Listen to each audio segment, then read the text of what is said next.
Maranata, meus amigos e irmãos de lenço. Capítulo 9, o que é um estudo bíblico? Bom, como terminamos no 8, a Ana Gabriela ligou para Violeta, convidando-a para tomar sorvete. E a mãe de Violeta autorizou. Chegando na sorveteria, ela encontrou lá Ana Gabriela, Max e Theo, que estavam sentados na mesma mesa esperando ela. E eles começaram a conversar um pouquinho sobre eles mesmos. A Ana Gabriela ficava grudada no celular o tempo todo e ela gostava de ficar registrando tudo o que acontecia. E isso às vezes até incomodava os meninos, né, os amigos. Mas enfim. Só que Max começou a perturbar ela e falou que ela era apaixonada por qualquer coisa que tivesse a ver com fotos, vídeos e algo do tipo. E aí ela acabou contando que Max também era apaixonado por livros, e assim como a Violeta era por plantas e instrumentos, e Theo pelos cadernos dele. E aí a Violeta falou, nossa, mas que caderno seria esse, né? Se cada um tem algo que chama atenção, por que pro Theo é um caderno? E aí ela perguntou, Theo, você desenha?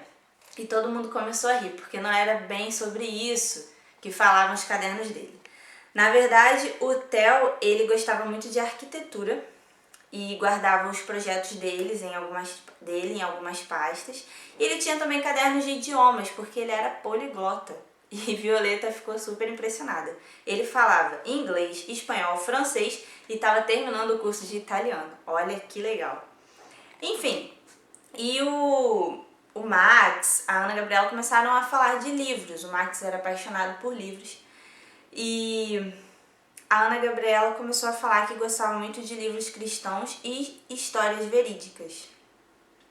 Só que, na verdade, o Max. Só que antigamente, antes dele conhecer Jesus, ele gostava muito de ficção científica, de fantasia, de magia, enfim.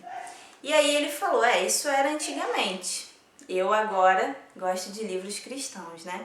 E ele comenta que foi depois que ele aprendeu sobre a Bíblia, que ele fez um estudo bíblico, que ele começou a mudar o pensamento dele e os gostos também com relação a gêneros de livros. E aí a Violeta falou que é estudo bíblico. E eles explicaram mais ou menos o que era. E ela ficou muito entusiasmada e acabou querendo participar de estudo bíblico. E aí a Ana Gabriela teve a ideia dos três darem estudo bíblico para ela junto com Jade. E na mesma hora ela mandou uma mensagem, Jade aceitou. E o capítulo termina com eles já marcando o dia em que será feita a primeira lição do estudo bíblico entre eles, que seria então todas as segundas às 4 da tarde. Nos vemos no capítulo 10.